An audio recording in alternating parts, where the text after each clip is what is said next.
What time is it? 4 past 4 before... Never mind. Never mind!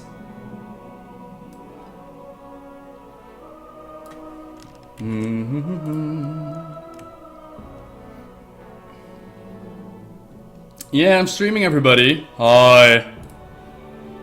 Let me turn off this one. Huh? Oh. Duh. Hi. Murky. Or Grumluck. I'm close to you, Grumluck. Can I grab you? Can we do a high five? Like, no, it's not gonna happen. It's not gonna happen. La da da na na na na do do do do do do. Yeah, let's get it started. I'm your biggest fan. I watch all your YouTube videos. Thank you so much. I like to eat cookies. I too like to eat cookies. Mmm. You go here, like this. Hi everybody. Let's see. This goes there. You go like this. Do a little jump. Otherwise I go AFK. Show stopwatch. Yup. Cool. Hooray! Good news, everyone! Woohoo! Spetsko! Or SpetXO, just subscribe. Whoa, what the fuck? Somebody make Grumlick huge! And Fury was... where was Fury then? Fury blew me a kiss. Mwah. Look, he's big now, isn't he awesome? So thank you so much. For those who plan to subscribe in a moment, I am going to turn off the notifications so we don't get interrupted during the Q&A. So plop, that is now turned off. And everybody, don't forget, I love you all equal. You're all amazing people, those that follow, those that join the chat every single time. Like I said, I do this at the end of the month. I do it once a month as my way of saying thank you everybody for going above and beyond and subscribing. You don't have to subscribe to get your answers. You can always send me messages on Facebook. You can always send me a tweet, but Twitter is kind of bad for that. So PMs on Facebook are usually the best way to reach me there. And yeah, this is just my way of saying thanks. Like, thanks everybody! So beloved chat room. We will talk to you in an hour. La da da da da da dum. Do do do do do do do.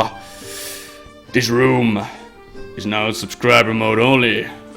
Hello, subscribers! He secretly loves me more. I love everybody equal. Equal. Right, let's get started, shall we? Ladies and gentlemen, on YouTube, and those who are here for the first time, welcome to the end of the month Q&A. Now you might notice that this is recorded on the 2nd of November. Freaking November already. Soon it will be December. And then it will be the next year. This is my way of saying thank you to those who subscribed on the Twitch. I do this at the end of the month. And I try to answer as many questions as I can, within reason, of course. You can ask me lore questions, you can ask me questions about me, you can ask me general questions. Always welcome to do so. And like I mentioned, this is my way of saying thank you to those who subscribed. I don't do giveaways, I don't put subscriber mode every day, once a month. And with that out of the way, those on YouTube, those on here, yes, this is indeed how I look. Let me remove a little bit of the cleavage there. There we go. Let us see. Let us see what we got.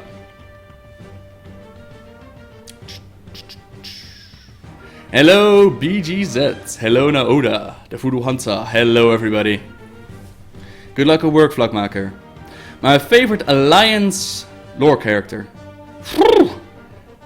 I think they made Khadgar real badass, but Khadgar is now neutral.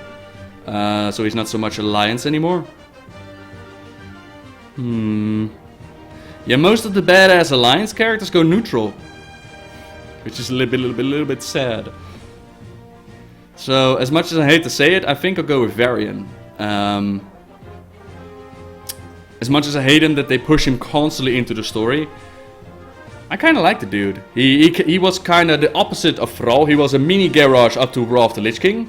But then, with the Wolfheart bit and coming to terms with the Wolf side, he became more the grand leader of the Alliance. I'm still hoping for a little bit of drama in the Alliance, but for now I'll have to go with Varian. Dance for us? No, you don't wanna see me dance. Who's going to be your main in Warlords of Draenor? A lot of love from Denmark. All the love, man. My main is always going to be my Paladin. Besides that, I'm going to level, of course, my Death Knight on the Horde side because I want to get both sides of the story. Then I'll be leveling probably the Panda, the Shaman Panda with Miss Fury for the Let's Play.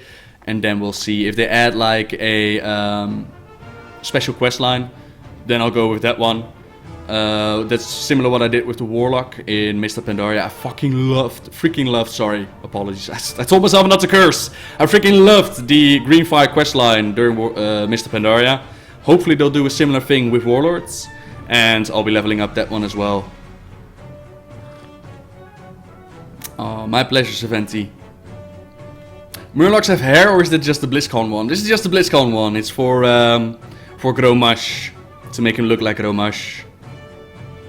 Favorite Warcraft 3 character? I always liked the Undead campaign because the Ziggurats, you could turn them, they were towers, but they were also homes. So you got unit production with the tower defense. So I'll go with Arthas the Death Knight then. Although the Night Elves were also very, very awesome, where you could like combine the Griffins with the Archers, and you got like a freaking aerial force that could take out massive amounts of things. They were also really cool. So if I had to pick a character, I'll go with Arthas. He was awesome. Give me a bit of lore on a horde leader called Vol'jin. Not that much of a story, to be honest. He was sent on a quest into a forest to become a shadow hunter. That's what they call, right? Shadow hunters. Like I said, troll's not my strong suits. In there he saw visions of his future, about how his friend was going to betray him, how they would join the horde and all that. When he came back, he found out that his father and his village was attacked, and by humans, I believe, and he joined the horde.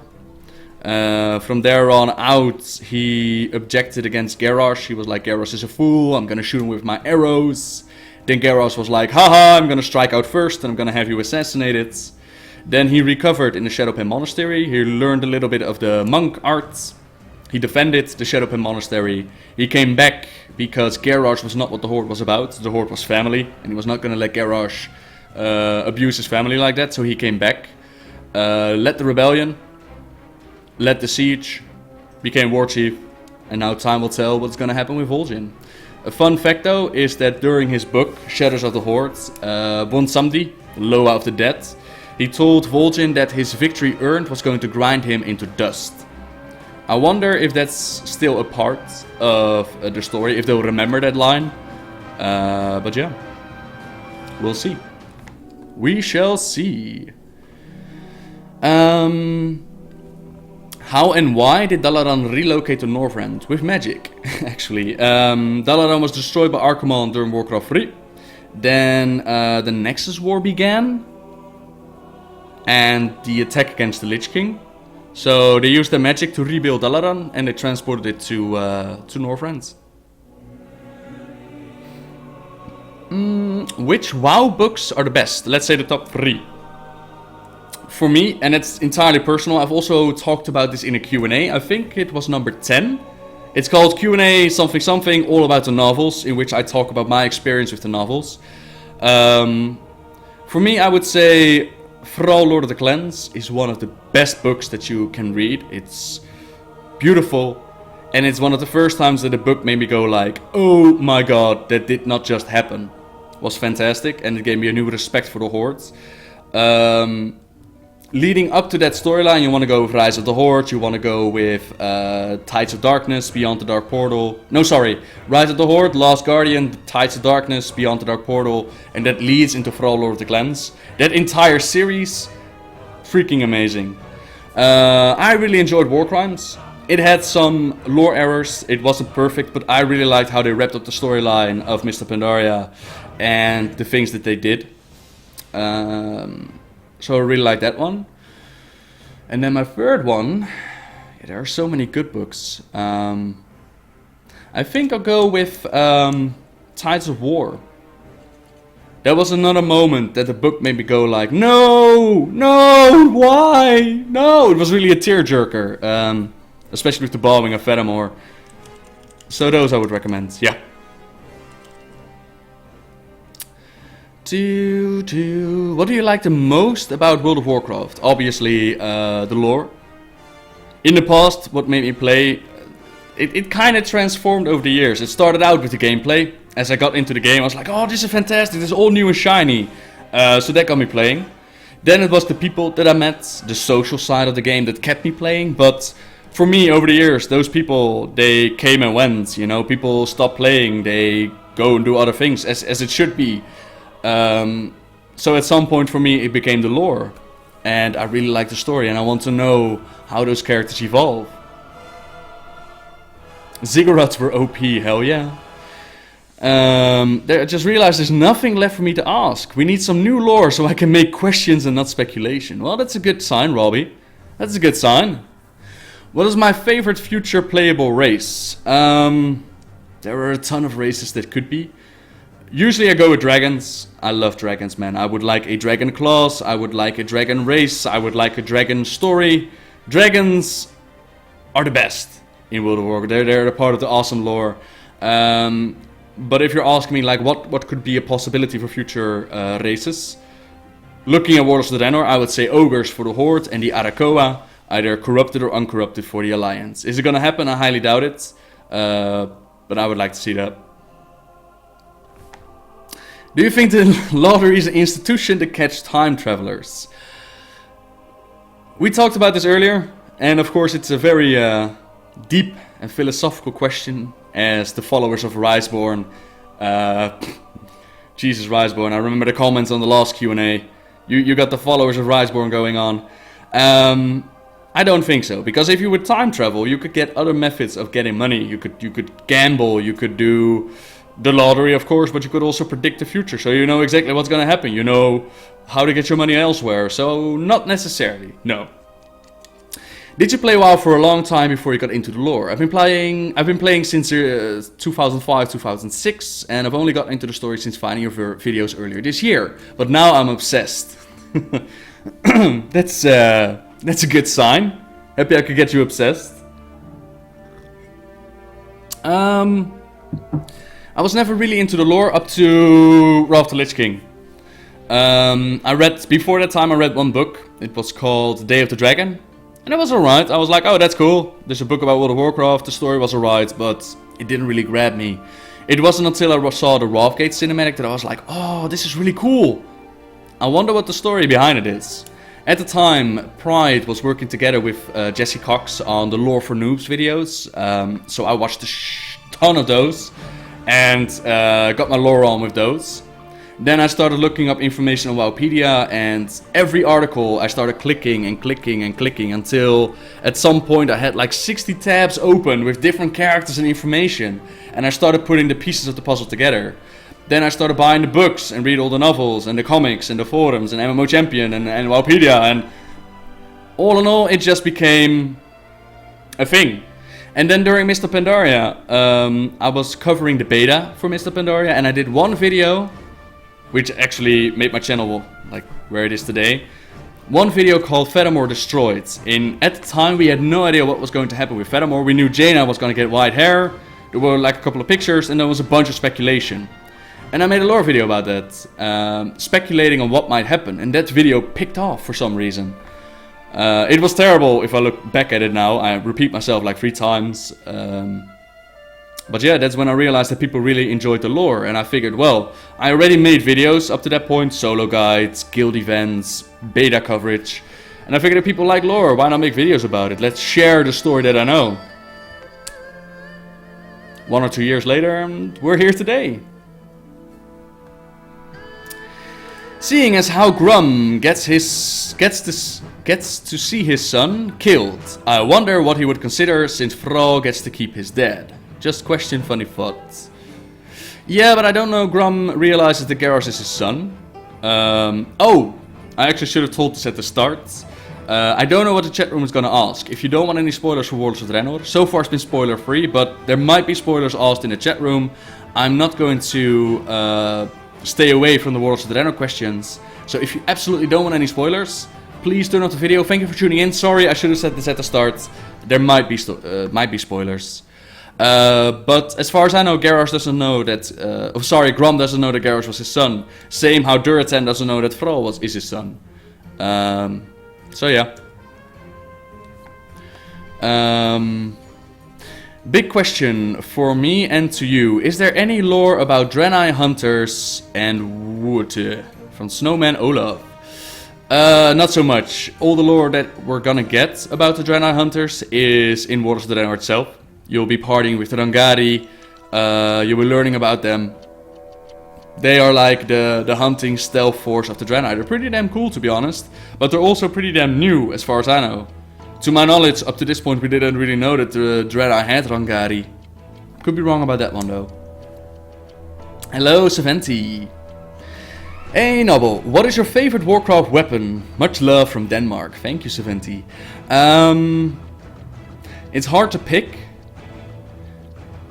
But I would say the Ashbringer has a very cool story behind it. Yeah, I'm gonna go with the Ashbringer. Non-corrupted and corrupted.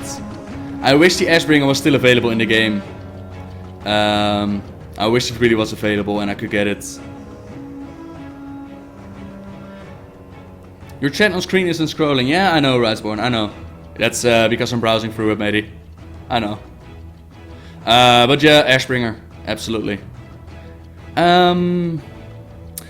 Noble, if our star was split horizontally, I'm gonna say anus, would it clap when we run down the stairs?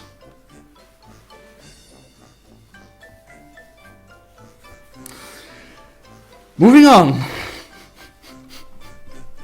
Can you tell me about the war between the trolls and the Akir? By the way, I love my ass off during their birthday song. My pleasure, Potato Douche.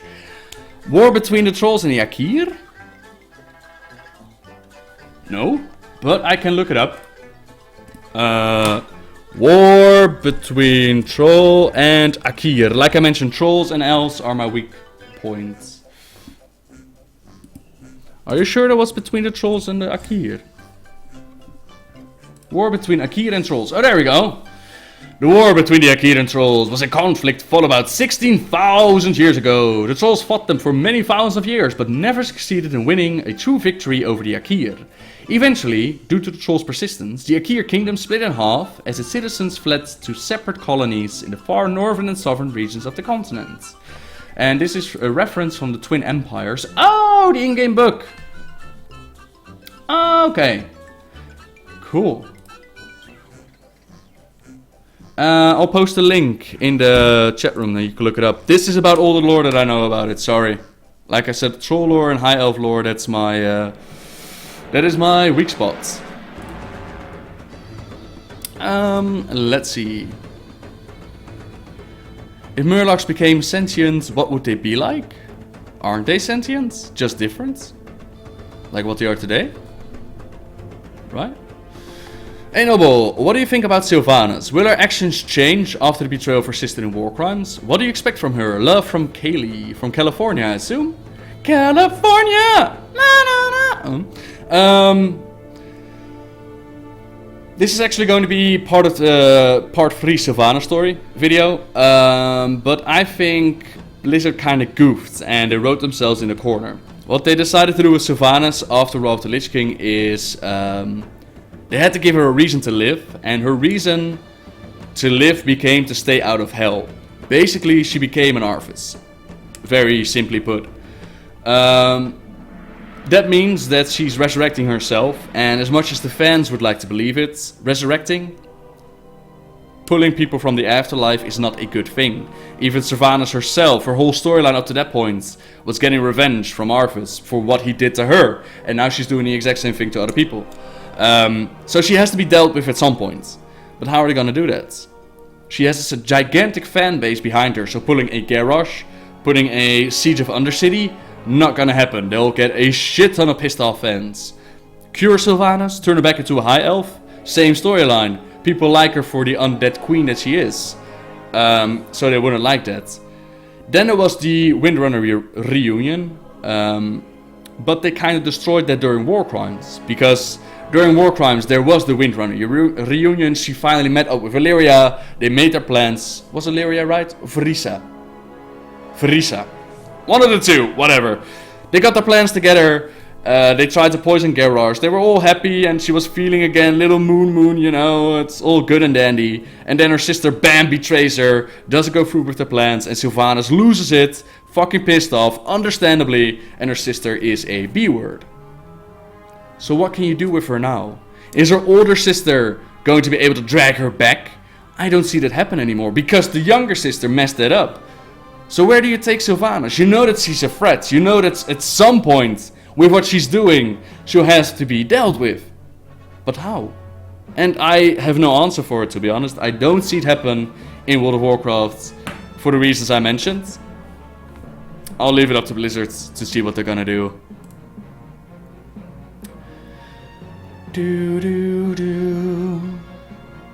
What is your favorite part of the Sylvanas story? Everything up to getting her revenge. That whole storyline is my favorite. And when they turned her and gave her a reason to live again, to stay out of hell. I don't like that they turned her into a mini Arthas. I don't like that her fate is to be in hell. I don't really get that. I mean, sure, she has done a shit ton of bad things to get revenge upon Arthas. They experimented and they did bad things. But I understand why she did those things. I understand why she wanted to take out Arthas. So I don't really get why she ends up in hell for that. Do all the undeads end up in hell? Apparently not. So why her? What has she done that was so bad? So I don't think it's fair for her to get the same end result as Arthas. And yeah. Does Wrathion have the powers of an aspect? As far as we know, BG, no. The powers of the aspects were lost after the Cataclysm. So as far as we know, Wrathion didn't really have those powers. He is special, apparently. But he's also a big liar. He says that Deathwing is his father. We know that that isn't true. He likes to manipulate people. He isn't an aspect as far as we know, but he is very, very powerful. Especially for his age. He's like only 2 years old and he's already doing some amazing things.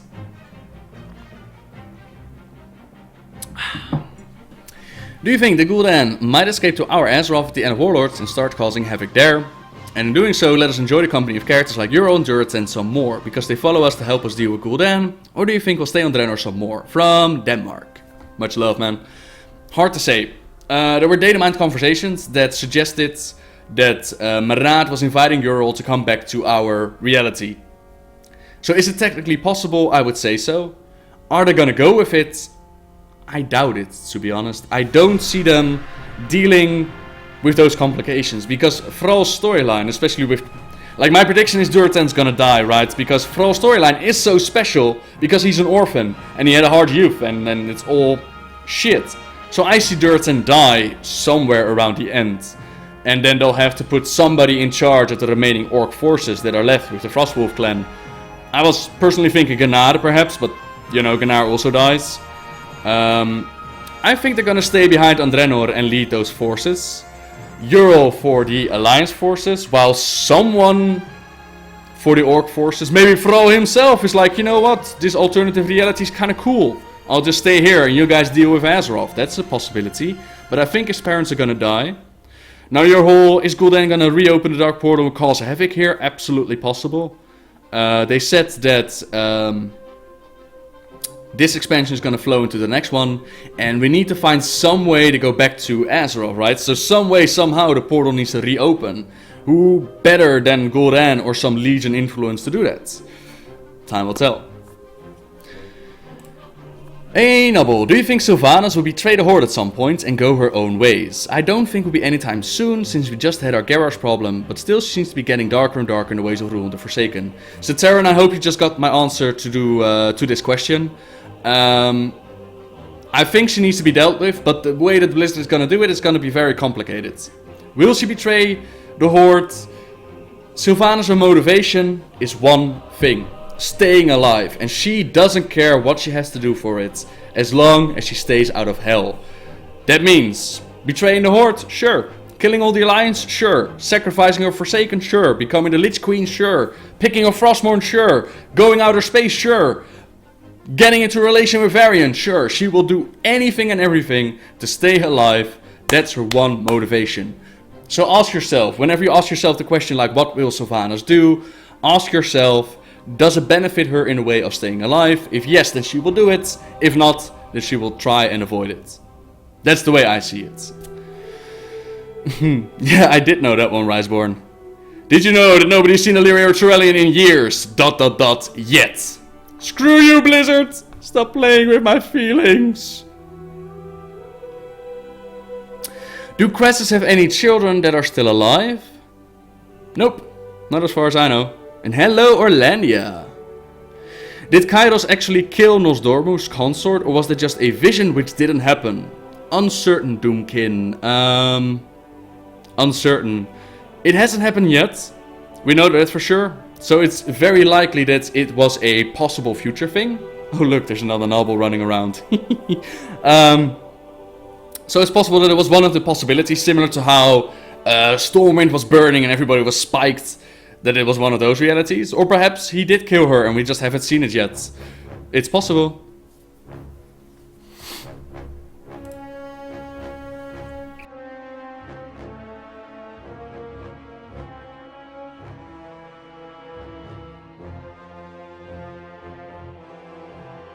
Sorry, I had to clear my throat a little bit. I'm a little bit sick, apologies. On that question, what exactly is Kairos' story? I haven't heard of him at all before he helps Garrosh. I didn't play earlier Mr. Pandaria and started towards the end of the expansion. You can find Garrosh on the Timeless Isle, and that's about all the storyline they gave him. When the Bronze Dragonflight and all the aspects lost their powers at the end of the Cataclysm, the dragons and mortals started to work together in safeguarding the realms that they used to do with their full power. Like the druids, they help out the green dragonflight with the Emerald Dream, similar to how the bronze dragonflight started to work together with mortals to keep the time ways in line. Kairozdormu has us working on the Timeless Isle to collect time essence for him, to power up his hourglass and get things in motion. We are the ones who actually help him get that hourglass good and ready, and then he uses it to show visions during war crimes. And he tosses it on the floor. He uses it to bring Garrosh to Draenor. And then Garrosh betrays him. And he uses one of those shards that connects to one of the shards back on Azeroth. And they connect the portal. Warlords begins. No, oh god. Do you think the idea of a ghost that moans may have been started by children whose parents were having sex in the ejected rooms and denied having heard the sounds? Yes. Yes, they did. I love you, Riseborn. Never change, buddy.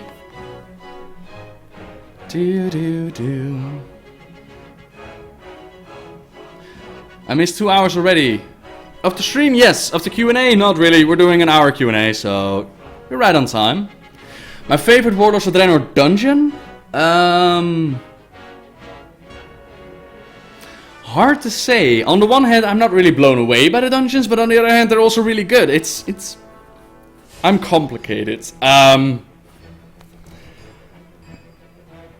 gonna go with Skyreach. It's a close one between Skyreach and the Deep Run. No, not the Deep Run Tram. The Tram one. Because Skyreach looks beautiful. The boss fights look amazing. It's actually a little bit difficult, which I like. It's just all in all a very good dungeon. But on the other hand, you're fighting on a tram. And you get to use cannons and stuff like that. So both of them are very good. But all in all, the dungeons are fantastic, in my opinion. Absolutely fantastic.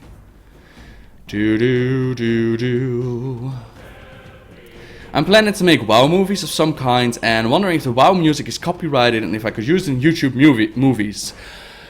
Blizzard is pretty damn cool. When it comes to their copyrights, they will pretty much let you get away with pretty much anything except for like uploading the trailers and the cinematics, just those without any commentary or whatnot.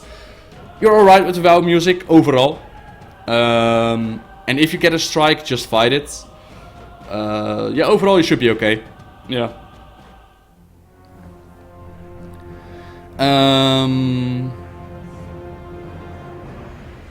She will become the Lich Queen. Oh yeah.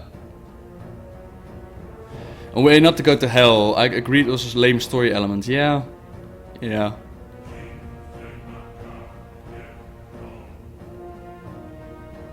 The one nobody likes. I like you, Orlandia. What are you talking about? I like ya. What kind of roles do you think Talon Zoo and the other Pandaren NPCs will have going forward? Usually what Blizzard does when they create a whole new race and continent and storyline is the next expansion they simply forget about it and they don't continue it. Now in Warlords we have seen some of the Shadowpan pop up here and there. They gave a couple of quests and they tried to help out. But I don't see them have any massive influence in the storyline. I think that was purely a Mr. Pandaria thing. And moving on in Warlords, it's also understandable. You can't give everybody the spotlights. That's not really going to change. So I don't think they have a massive influence. But you might see a panda here and there. You can also recruit a Pandaren to defend your garrison. So you see it here and there. Sure.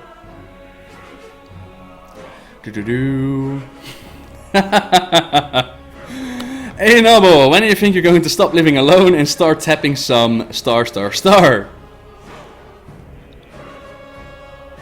Just because you're living alone, Bash. The one doesn't exclude the other, eh, buddy? It's just that I get a full bed to sleep in at night and still get to, Do you think that N'Zoth is truly as powerful as Blizzard has made him out to be? What other threats do you think we might face when we are out to get him? In combo with N'Zoth, and I've actually made a full speculation video about this, it's called The Dark Below. Now before you comment and say like, The Dark Below is not a Blizzard expansion, I know. It's been known for months. But it's not so much about the name as it is about the theme behind it. In my opinion, with The Dark Below, they could go with N'Zoth, the old god that supposedly lived under the ocean, together with Azora and her Naga, together with a Neptulon, the elemental lord of water, who is still trapped by the Naga, together with the pirates, together with Kalteras, the Jaina's kingdom that we haven't heard or seen from, together with islands all over the ocean, together with Tumal Sargeras, together with the Emerald Dream that's corrupted again. That's not going to be an expansion, it's going to be a patch or a raid. Together with pirate ships, similar to garrisons, you can now upgrade your pirate ships and you can get cannons. And you need to do like runs to get your resources, and on route you can be attacked by other players, a little bit of PvP going on. That's what I would see with the Naga N'Zoth expansion. Took you long enough. Thanks, Orlandia. Are you having a bad day today? And, oh, to your question, do you think truly powerful as Blizzard made him out to be? I don't really get where people say that N'Zoth is like the uber powerful old god. In my opinion, they're all pretty damn powerful. So I don't really get where people get that from.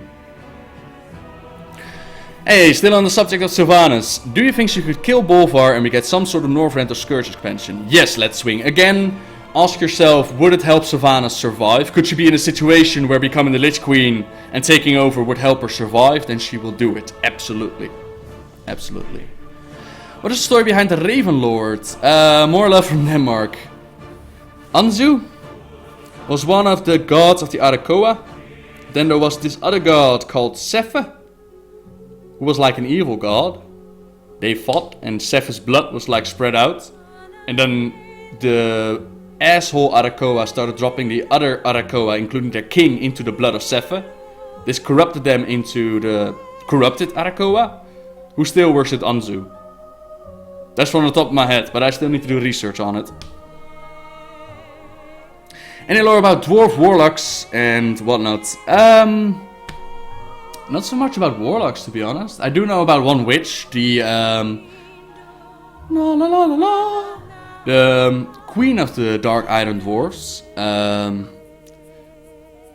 Those were specifically the Dark Island Dwarfs. She attacked Grimbatol with her magics, and when they struck her down, a curse was actually placed upon Grimbatol. So you might connect it to that, but real dwarf warlocks, not so much, no. Not that I can remember. Nope.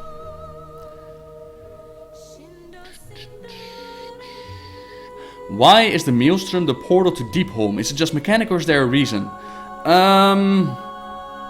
I don't know, Fishman. I think it's a mechanic, because if you go down below Deepholm, without the portal, you should actually end up in the Naga Kingdom. Of the Night Elf Kingdom, the Highborn Kingdom, that should be beneath the Maelstrom. But for some reason they placed the portal to Deepholm in the Maelstrom itself. And it could be for storytelling, like we need to heal the Maelstrom, we need to heal that area. I think it's also where they put like the Pillar of Earth and all that, so I think that's the reason, but I'm not entirely sure. Now you're asking the real questions, Riseborn, indeed. Do I use Holy Avenger for my 75 talents? Nope, I use Sanctified Wrath. I use the Sanctified Wrath. Do you think that Bud is in fact Sargeras in disguise? Absolutely. Do you think we see anything cool with Illidan? They haven't discluded Illidan's appearance in the future and he's only sitting in jail on Draenor.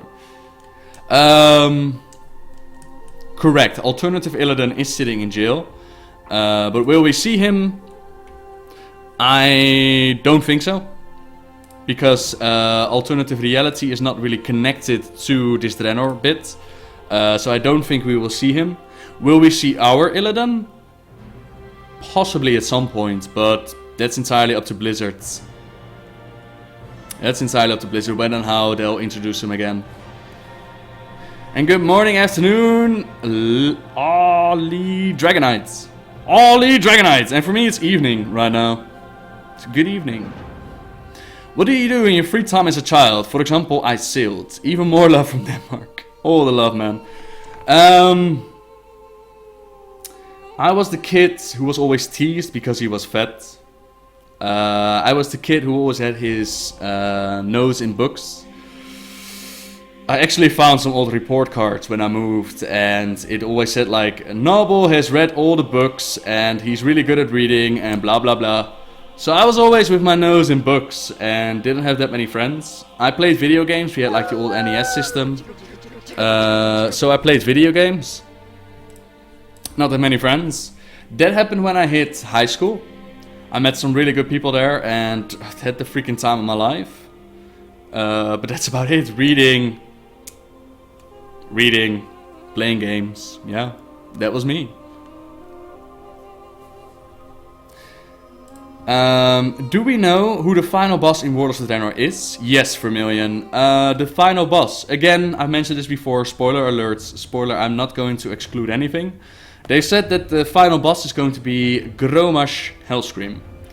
And the first time that I heard this at BlizzCon, the way that they said it, I thought it was very trollish. I thought that it was not going to be really Gromash. But then they said it again during a German interview and I was like, okay, I give up hope. It's going to be Gromash. Now, could they pull a Sunwell?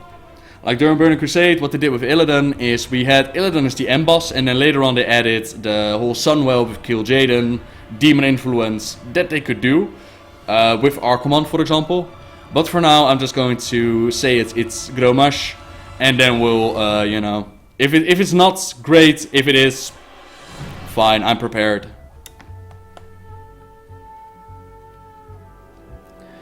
Can you give us some hints, sneak peek about the curse of the Arakoa? That's what I just said, Naota. What I just said about the Arakoa, about the Blood of Sepha, that's part of the storyline in the Spires of Arak zone. You're actually going to play as the king of the Arakoa at the time. You're going to see how he was cursed, how Anzu showed up and saved them from Sepha's influence. How he became this uber powerful thing. You're actually going to use that form to fight against Kargov Bladefist. And that whole storyline is pretty damn awesome. It's just a shame that Spires of Arak takes really long and has a lot of filler quests, because the storyline is pretty neat for the first time. But yeah, that's what you see.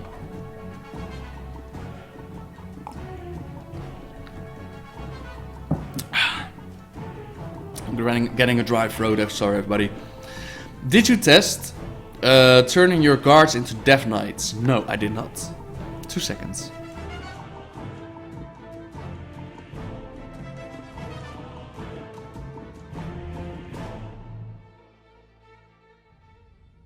There we go. Like I said, I'm getting a little bit sick. I don't have time to get sick. But no, I didn't test because I don't think I have a... Do I have a Blood Elf Death Knights? Exalted? I don't know. But I didn't test it, no. And some love from Brazil. I think the lore reason for the Maelstrom is that because of the Well of Eternity and the rifts and whatnot, the Maelstrom is the easiest spot to break through from the elemental plane. Possibly. I don't really know for sure. Just came quick to mind, the old gods are in Azeroth to create chaos and destruction. We can't kill them, since that would cause destruction too. But they want to destroy the world and so on. By all means, what will they do when they are done? Move to the next planet and so on?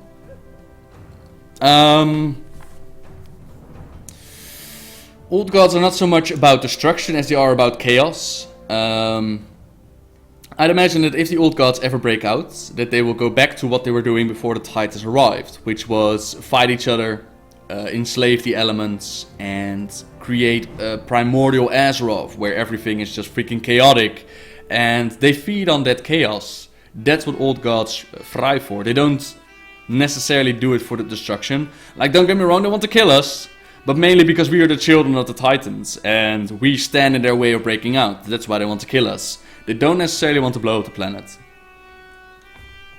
Can you mount Invincible? Hell yeah! Would love to. Would love to. The love for books, the Loreborn, that explains the love for lore. Yeah, I always enjoyed reading, and I also always enjoyed storytelling. When I used to babysit my little cousins, they always wanted to hear a story, and I would read them a story. I got like boxes full of books with Goosebumps, we call it Kippenvel. Animorphers was my shit. Griezelbus was awesome. Roald Dahl, you know. I read a shit ton of books, and then later on in life I started reading. There was one series called Children of the Earth that I read like when I was 12. It's an adult series, it was also beautiful. I always liked reading. I see on your paladin you're wearing a staff and you spin around. Is this a glyph or something? No, Tesh. This spinning that you see, like the blue claws, that's the proc from the legendary cloak. And the staff that you see, that was my previous transmog, that was the Bolvar 4 Dragon Blades. Bolvar 4 Dragon Blades, yeah. Which drops from a Trial to Crusader, but only on the Alliance side. And apparently there's also a Horde variant, Horde looking model, that you could get somewhere else. Can't we get you to make a Draw My Life video? Love from Denmark. The thing with Draw My Life is parts of me are just personal. And seeing how I tell lore stories on the internet. And like, I don't really have any secrets, but at the same time I'm also like, why should you know this? When I see people on Twitch who ask me like, where in the Netherlands do you live? Or how much do you masturbate? Or what kind of girl are you attracted to? Like, I really don't mind answering it, but what's the point? You're here for the lore, no? Or you're here for me, but that whole personal thing, I like my privacy. I like to keep those things separated. Now with that in mind, will I make it? Maybe one day, but that's another part why I haven't done it yet, is that most Draw My Lives are... My life was crap, my life was boo-hoo-hoo, my life was depressing, until I met YouTube, and then YouTube picked it up and my life was glorious. Which is similar, kind of similar. So maybe one day, we'll see. We'll see if I will. And don't get me wrong, and I appreciate that people stick around, and I appreciate that they want to know more about me. But at the same time, you gotta be really careful with your privacy and how much you give out. Probably had this one before, but what the heck? What do you think is on the other side of Azeroth? Hard to say, Neo. I've been asked this one before, yeah. Especially when the red shirt guy asked this at BlizzCon, like, oh, there's actually confirmed to be another part of Azeroth. But I don't think that was really the question. It's more of what could Blizzard possibly put there. And let your imagination roam free. Anything and everything is possible to put there. I have no idea, to be honest. If Arthur's Mount is invincible, then why can't we see it? That is so old. You don't look fat. What height and weight are you? I was a very fat child because... Sorry, I banged the mic. I am currently 1 meters and 90 centimeters, and I weigh 91 kilograms. 91 kilograms. I want to lose 10 kilograms again, lose some weight. But as a kid, 12-year-old, I weighed about the same. Puberty hit, I got bigger, I worked out more, and thankfully it became less. Last question from me. I was thinking about getting a melee toon. Who'd you rank for a good melee man or woman? I'm not the best person to ask that. Like, I love Paladin melee because Paladin, the survivability is incredible. Utility is awesome. The DPS isn't max, but it's fun. So I would recommend Paladin if you ask me. But I'm not the right person to ask. Just go to Google and check out what the DPS meters say and check that out.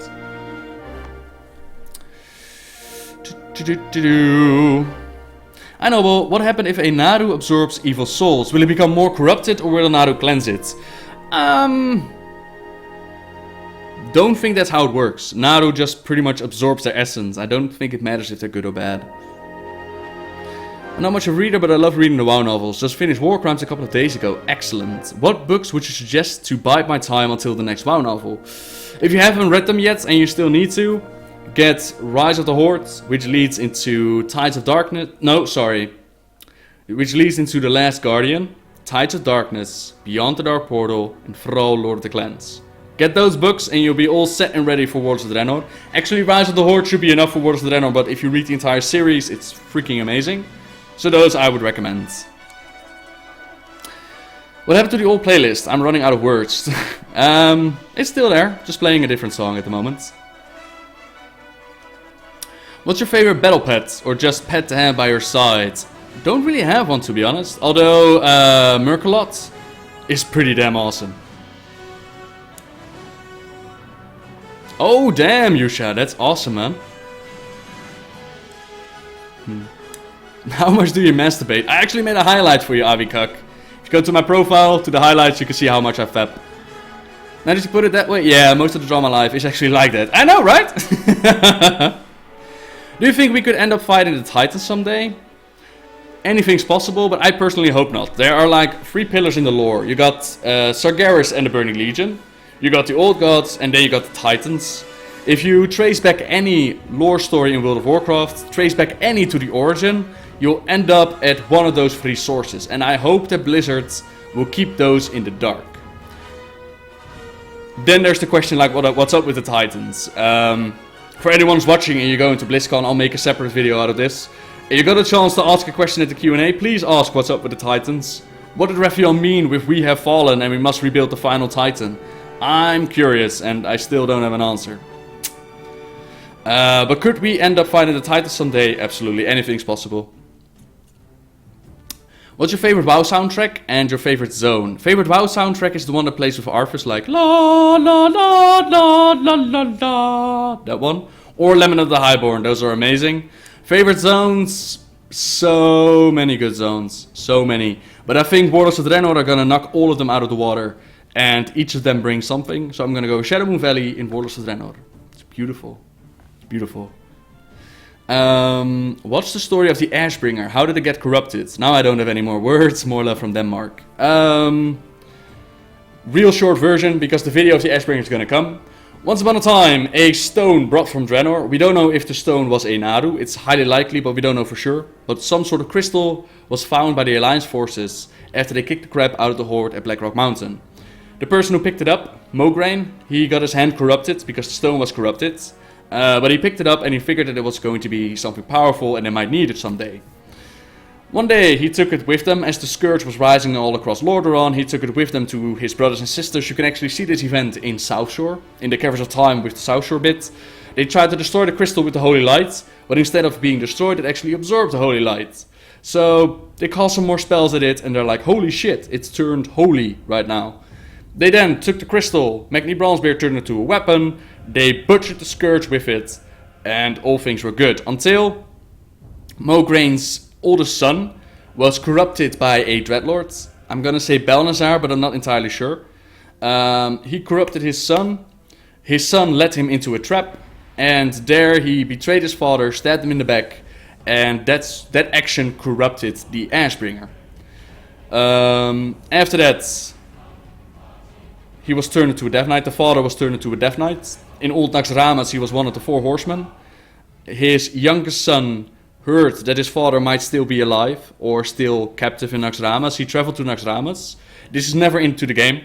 We actually traveled to Naxxramas, but his younger son did. He took out his father, he picked up the Ashbringer, but his father's spirit was still inside the Ashbringer. Whispered to the youngest son to go to the oldest son. His father popped out. This event they did put into the game, so if you have the corrupted Ashbringer, you go to Scarlet Monastery and you go through that event, like all the crusaders kneel down and the spirit comes out.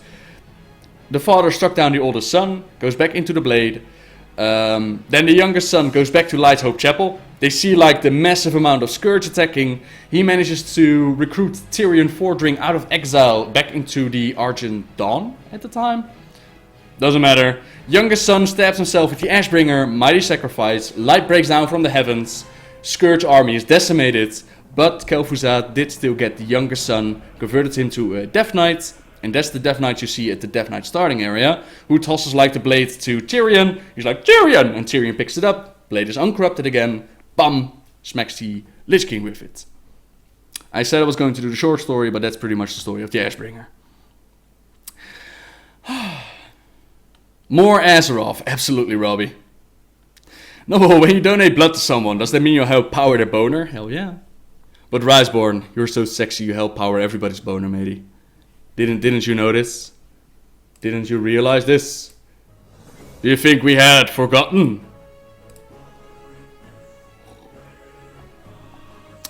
Do you like fantasy books? If you do, I would recommend Phenomena by Ruben Leijzen. 7 really good books by a Norwegian writer. I will make a note about that one. But yeah, I'm into all kinds of good books, to be honest. Like Lord of the Rings, I tried to read it, wasn't able to get through it. But overall, I'm in all kinds of books. I want to lose some weight, and you're gonna eat pizza tonight. I give up. Yeah, I might be able to eat some pizza tonight. If Gromush wasn't war chief of the Iron Horde, what other warlord would you want it to be? Doomhammer. Although he's not officially a warlord, I would still say the Doomhammer is a fucking beast. Would you like to come to the Gathering? Huge LAN party in Norway. You can meet up with many friendly fans, myself included. Teshin, I'm not gonna promise anything, matey. We'll see. But I'm not going to promise anything. I saw your video about Gul'dan, and I loved it. He's my favorite. Excellent cookie monster. Mine too, man. I love Gul'dan. He's badass.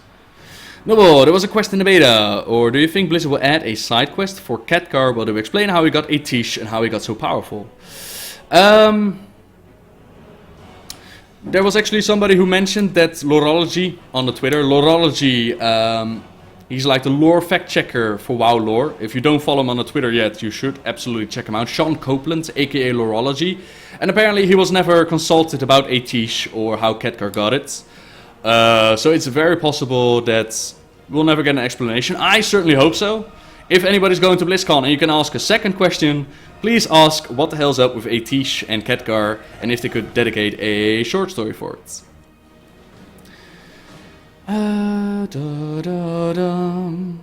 Could you give us a quick walkthrough as to how you make your videos? Where do you start your research, etc.? I was actually thinking of making a video about this, BG, if people are interested in this. Basically how it starts, a lore video, is first I need to find inspiration, like what kind of a story do I want to do. So let's take Sylvanas right now. Sylvanas is a huge story. So I start with making little points. For example, Sylvanas in youth, not much is known. First war, second war, introduce Arthas, Sylvanas the Banshee Queen, Sylvanas almost getting revenge, Sylvanas getting revenge, Cataclysm. Those would be my points in the script. Then I'd move into writing out the story as I know it. I always work with a script. I used to do it. I've done one video without a script, Furthermore Destroyed, and it was just, I repeated myself 3 times. It doesn't work for me. So I write out the story as I know it. The more I know it, the easier it is, of course. And whatever I'm not certain about, I type out in caps lock and I'll research that later. Once that is done, I start researching the little facts. I start looking if the story is alright. Then I move into voiceover. Once the voiceover is done, I move into cutting up the voiceover, which means cutting out all the little burps and the little coughs and the little, you know, all the little things that I don't want on the sound recording.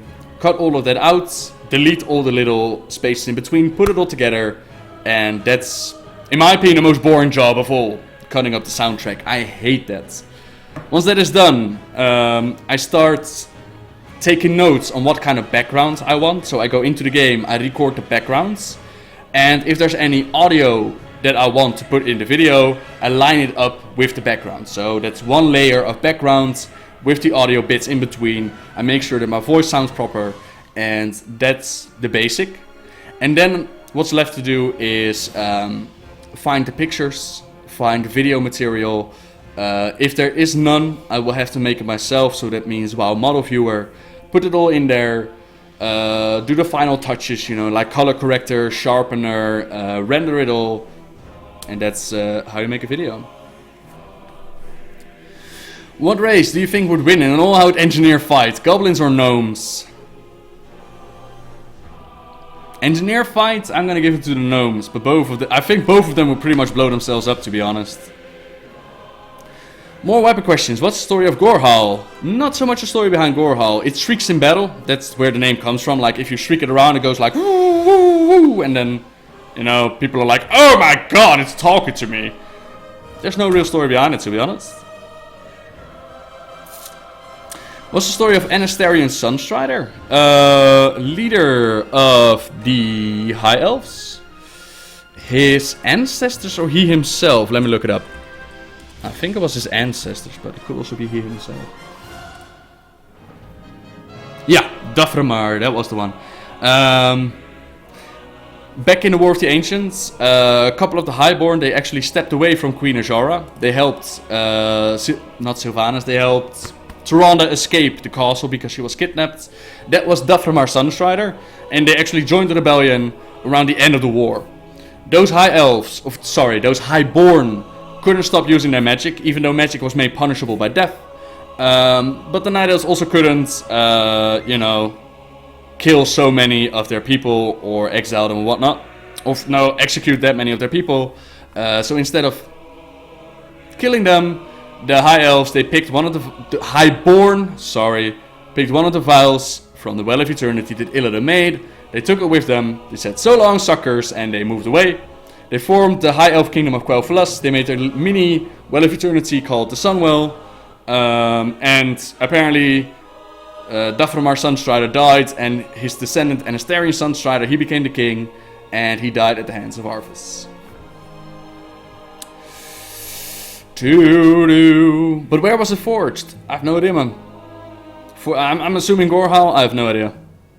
If we were to fight an alliance faction leader, like we fought Garrosh, which one would you think would it be? Most likely it would be Greymane, yeah. And the reason for that is that Greymane, he was never really, he never betrayed the alliance, but neither was he really loyal to it. Only after they were all turned into Worgen was he like, yeah, I want to join the alliance now. If there's anybody that I see turning hostile, it's him. But it could be anybody, to be honest. It's like, the alliance is such a holier than thou united force that it's extremely boring, and I can't wait to see it crumble.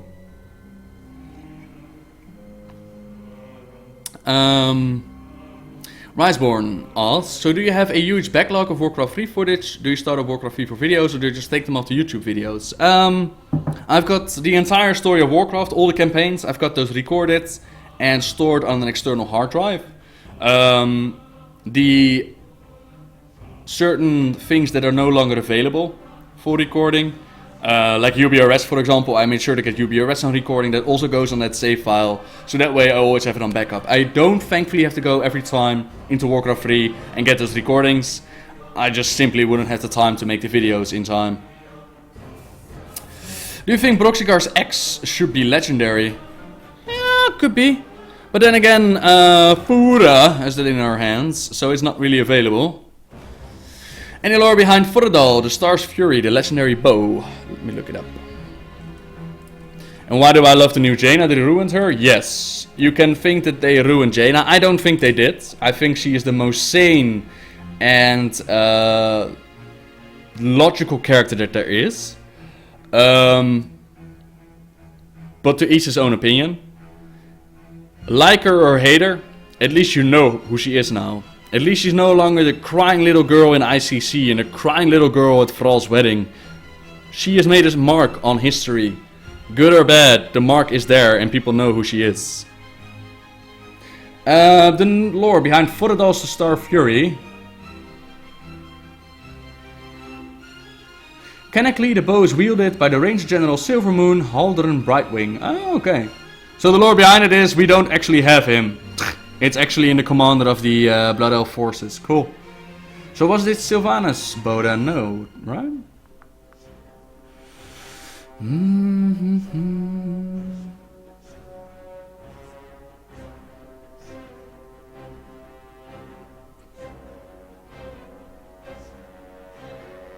How old the bow is unknown. Its inscription that the power of the Sunwell courses through it says nothing as to whether it was created before or after the Sunwell revitalization.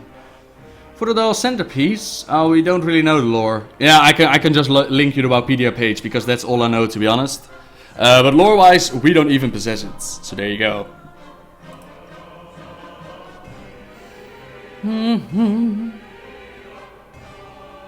Any lore behind Mancrick's wife? Not so much. Mancrick and his wife were attacked in the Barrens. Mancrick survived, his wife did not. He tried to come back for revenge. We found her corpse. She became a meme because nobody could find her. So it was like, where's Mancrick's wife? At your mom's house. You know, stuff like that. And then in the Cataclysm, Mancrick kind of went berserk and started killing everything. Of the boars and whatnot. Should we give Mr. C the Atish? Absolutely, Mr. C. You can have Atish. They say Jaina might be a Dreadlord. No! You know who says that? Jesse Cox says that. And then everybody just picked it up. Jaina's a Dreadlord.